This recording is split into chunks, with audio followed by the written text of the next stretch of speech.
Now, South Africa has a long and robust history of trade unions which have played a significant role in the political and economic landscape of the country. More recently, a number of wage strikes have been held as South Africans buckle under the economic pressure and high inflation. But there are questions about the future of trade unions and where they fit into broader South African society, in particular contemporary South African society. We're joined now by SAFTU's General Secretary Zwelinzima Vavi, the SA Cabin Crew Association President Zazi Nsibanyoni-Mugambi, and the former COSATU member and Labour analyst Dr. Ebrahim Harvey. Good evening to all of you. Thank you so much for your time. We couldn't be having this conversation at a more appropriate moment. We've just come out of a week where we have seen ructions between what would be a COSATU and the ANC, and the way in which the ANC was treated, again bringing the conversation of the future of trade unions in this country and whose interests trade unions have. I want to perhaps begin with getting each of your perspectives about the landscape and the labor environment in this country and where unions find themselves. Zazi, I'll begin with you. Well, firstly, I think it's a tough time for unions because unions clearly are under attack in terms of the narratives that are being painted out there. But unions are also extremely necessary. There's no case to be made on the question, are unions still relevant? Because as you see with the high retrenchments, the job losses that are taking over this country, we need unions to step in and be able to protect these workers, vulnerable workers that cannot speak for themselves. These are workers that cannot take themselves as an individual to labor court, for instance, and say, I've been treated unfairly, I'm not getting the correct working conditions. That's where unions need to play a space. And unfortunately, as unions, we are having high cases in the labor court. You know, we are not finding each other with employers. And it's become a very combative sort of interaction with employers. And it almost seems like a capitalist neoliberal agenda in order to say, unions are no longer needed, so we're trying to push them out and create this narrative that unions are disruptive, they like strikes. But we don't like strikes. Our members who are living in extremely difficult conditions, working conditions, are saying to us, you know, if people are not going to find us, we need to take action, and we take mandate from the people we represent. And there is definitely a space for trade unionism in this country. It's not even a question. Our history dictates that there's a space for trade unionism. I mean, Kathy, not even just for our members that we represent, but for broader society. Without unions, Kathy, would you be able to get a weekend off? I suppose not. Without that, would you be able to get a cap on 168 hours and you could be working 200 hours as some countries do? You wouldn't. That's all the work of trade unions over the years that we've built and gained momentum. And what we're seeing now is a climate where that's trying to be broken down. The perception needs to be created that unions are destructive.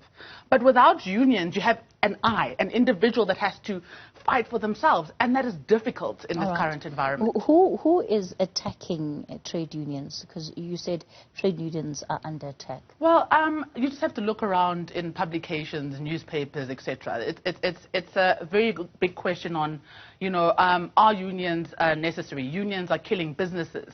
You know, is it necessary for unions to continue to go on strike? I mean, I can give you a very simple example. With us at SA, it was a big thing that you are killing the company. What was not asked is, why would workers that understand the situation go as far as that to expose corruption and do those kind of things to show that we are sick and tired of what is happening? But instead, we get this pushback that does not look at the agenda that we are going on strike for, but just label us as, you know, people that are violent, we disruptive, which is not correct. So the attack, I mean, is from various, you know, publications, and I've seen it, and it's growing momentum. Okay, Mr. Vavi. Well, there's no doubt that the trade union movement at this particular point has been weakened, and by a number of factors, and weakened by itself, its own goals, or what I normally call the own goals, that is scores against itself, but it's also being weakened by the times, the system, the capitalist system. You are asking a question to Zazi, who is attacking the working class in this country and everywhere else in the world.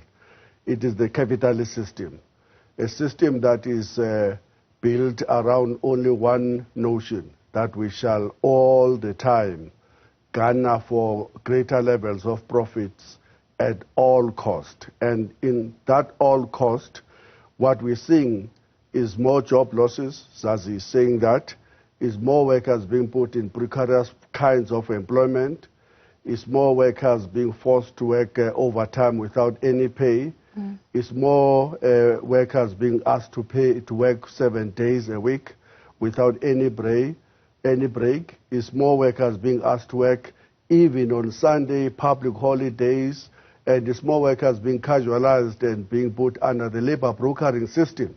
That's the attack. And it's an attack on wages as well. In South Africa in particular, it's a very interesting case.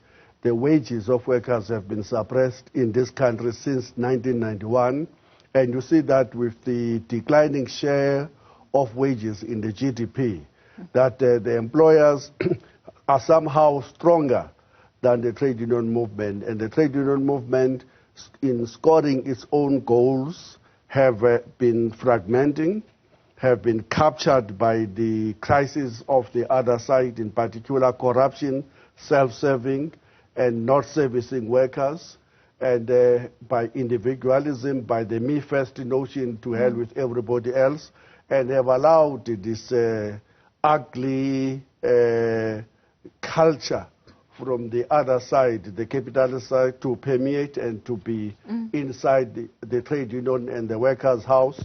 And as a result, some workers are giving up on unions because they see no difference between the trade unions and the ANC or the government that is failing them on a daily basis.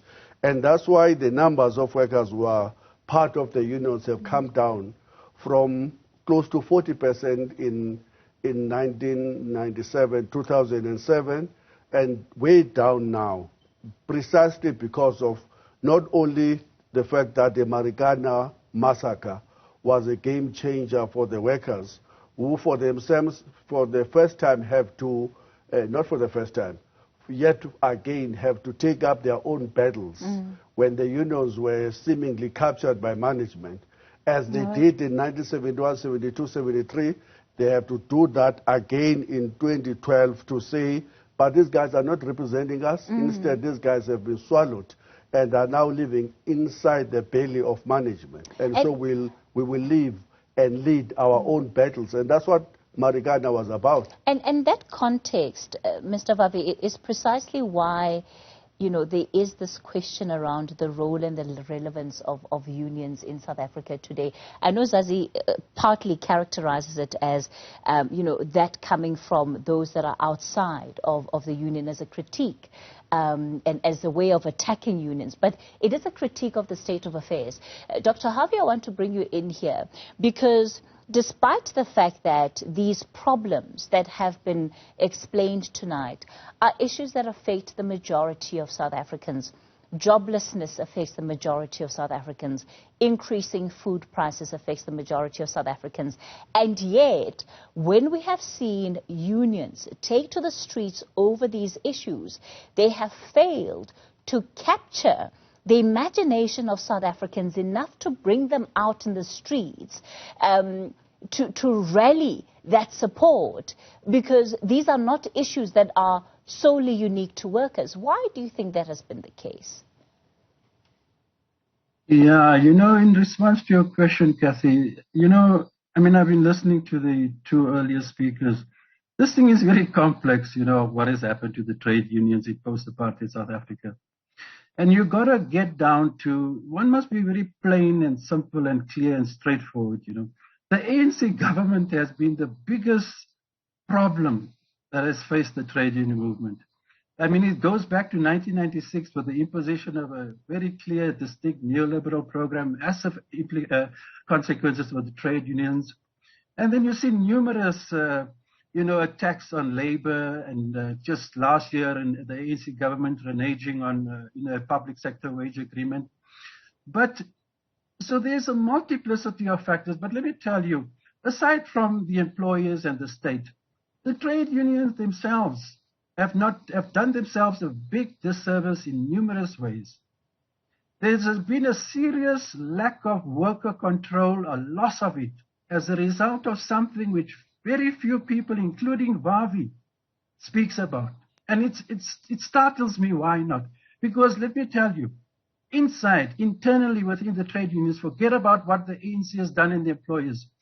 The emergence of trade union investment companies, Kathy, lies at the root of the increasing corruption that you've seen in the trade unions, where workers' monies were stolen by officials of trade unions. Nobody wants to talk about it. In fact, I don't believe they gave adequate attention to this. I'm going to interject there. We'll pick up on that very point when we continue with our conversation. We continue our conversation on News at Prime tonight, focusing on the role and the future of trade unions. Why are we seeing this fragmentation that exists within the sector? And most importantly, why is it that unions are struggling to increase the rate of their membership, losing faith in as far as the credibility with South Africans is concerned? Joining me for this conversation, General Secretary, that is Zwelinzima Vavi, the SA Cabin Crew Association President Zazi Nsibanyoni-Mugambi, and a former COSATU member, Labour analyst, Dr. Ebrahim Harvey. Dr. Harvey, sorry to have interjected there, but I really want to give you an opportunity to speak to this issue of what you believe is driving the division within individual trade unions. And it's about money, you say. No, it's partly a very big factor. Anyone who's done research on the trade unions would tell you one of the major factors, reasons for the decline of the trade unions and the loss of worker control is the emergence of trade union investment companies in the 1990s.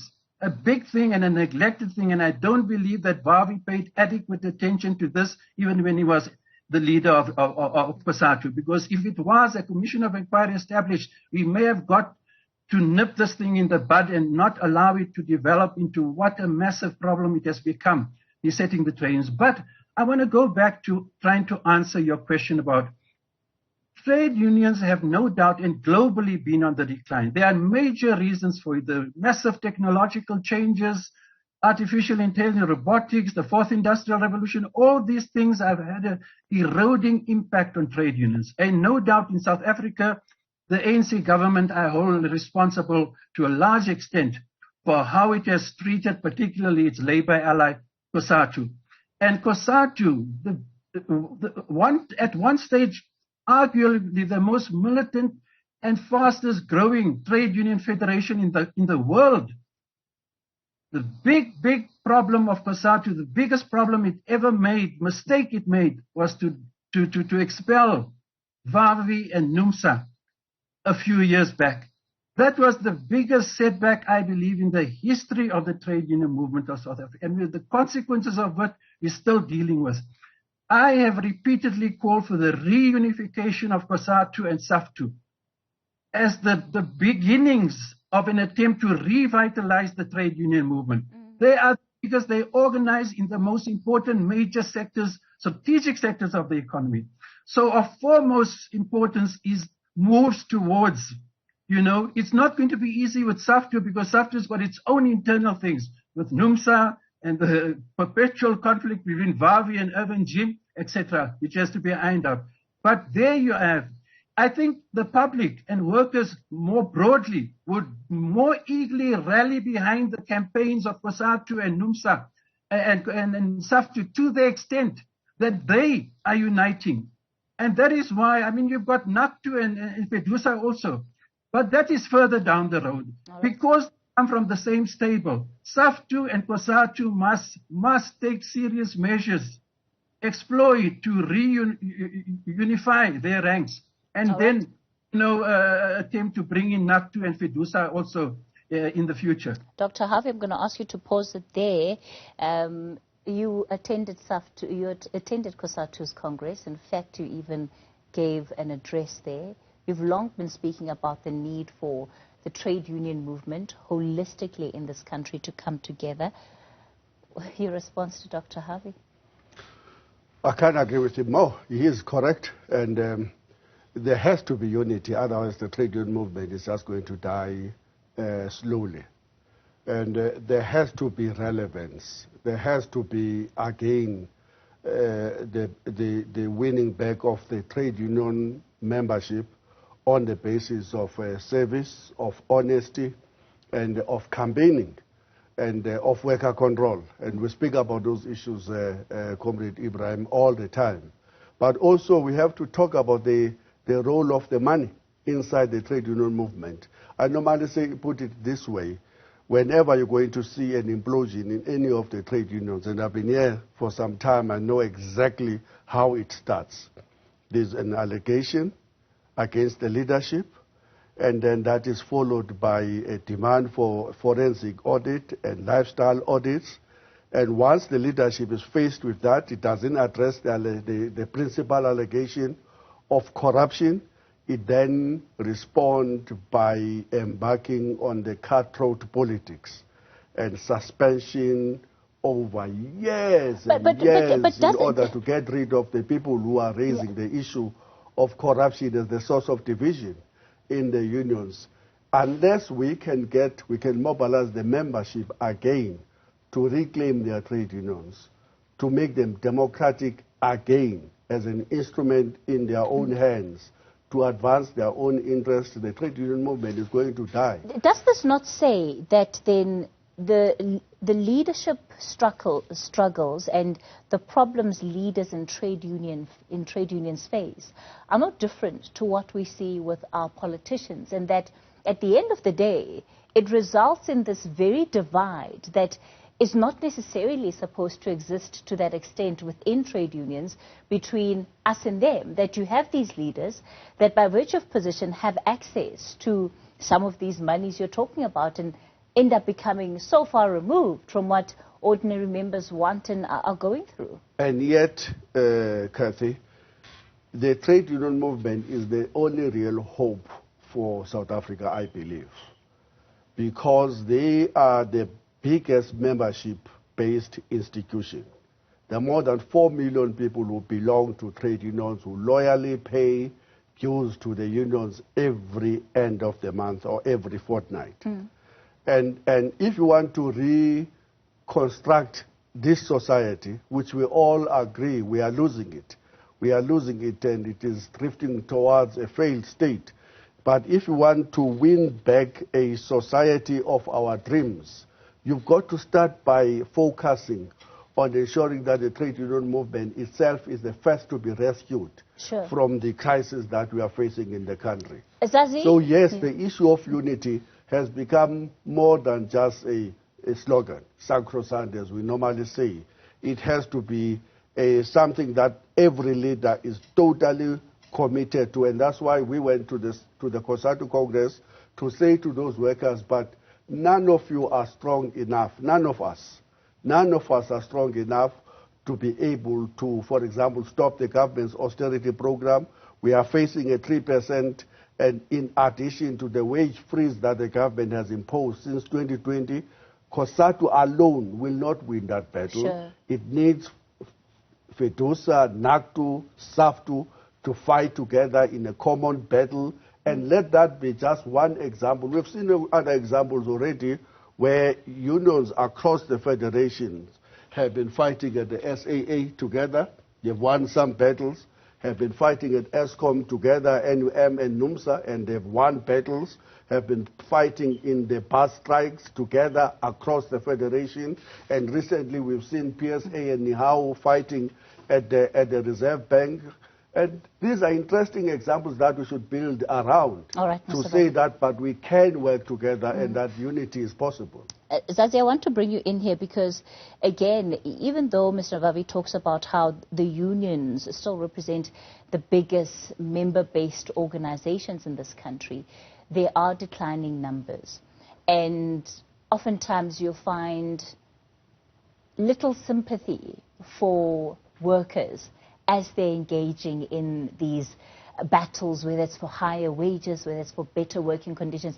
And it's not that people don't understand. It's that the majority of people in this country, like I was saying earlier, are going through those very same challenges. How do you move from being an organization that captures the interests of workers just at an SAA to saying that the struggle at SAA is a struggle at any other workplace in this country where people have not received raises for years, and there's so many other labor issues that could well need to be contended with, but they simply are not? Kathy, I think we have a lot of work to do as trade unions, especially the way we are viewed. You know, not just by the rest of society that is very critical on our, on our existence even, but even for our own membership or the working class, for instance, to be able to trust us enough to take them along with them and trust us enough that they are in good hands with us. But how are they going to do that while we're bickering amongst ourselves? How are they going to do that as unions? We can't even agree to fight for clear worker rights. And you'll find unions that go the opposite direction, that no longer have the interest for the working class that we serve and people that put our interest on our doorstep. How are we going to do that when our union leaders, I've seen this so many times, are captured by capital and they say they're given lovely positions, come, take me away. Workers are seeing this and they're saying, can I put trust behind such a person that can just be captured and taken like that? That means the morale is gone. So we need to work. Who was captured and taken? No, I mean, are you talking about Bekin Chali, escort boat? No, you know what? I'm literally talking, Kathy, and it's not the big profile cases. No. I think as they look at this case of the COSATU Congress this week, who was booed out of the stage is the former General Secretary of the NEM, who is the Minister of Energy as we speak, Kwede Mantashe, who dodged the bullet, who was supposed to have been there, is the President of the country, yes, who was the General Secretary of the NUM, one of the most popular trade union leaders to be seen in this country. Go to the cabinet and go to every second person. The second person is either a former trade unionist or a Communist Party member.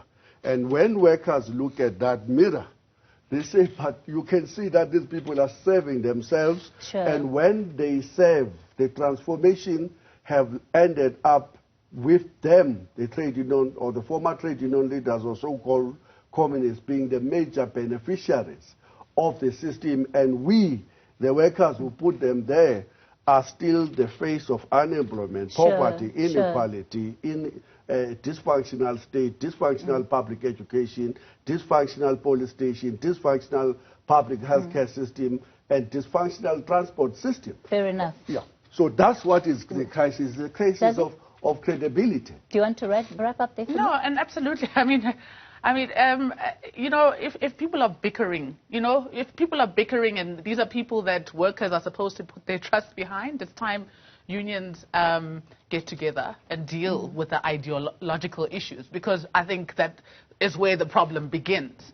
And also deal with the fact that if you are not in trade unionism for the right reasons, then you should not be there. Because as you do that, you are destroying a legacy that's been built for many, many years, that has fought for the interest of workers, that has fought for all the gains that we have. And what is happening? People are taking an opportunity to make us look weak because we have failed ourselves, and they will be able to penetrate and express those views because we have given them space to do so. Dr. Harvey, we've run out of time so quickly, but I want to give you the last word here. Yeah, no, Kathy, two things very quickly. One is that concerning SAFTU, if only Vavi and Evan Jim can subordinate their huge egos in the interest of building unity in SAFTU as a prerequisite to the later unity between SAFTU and COSATU. And the last thing I want to say, in the 1980s, links between the factory floor and the community struggles were growing and great. It's collapsed. trade unions are not involved in the biggest crisis, let me tell you, is not even on the factory floor. It's in the townships where those very same workers and members go home and live. We need to reunite the links between the factory floor and the community, which was there in the 80s. It's completely lost. They're not involved in all these big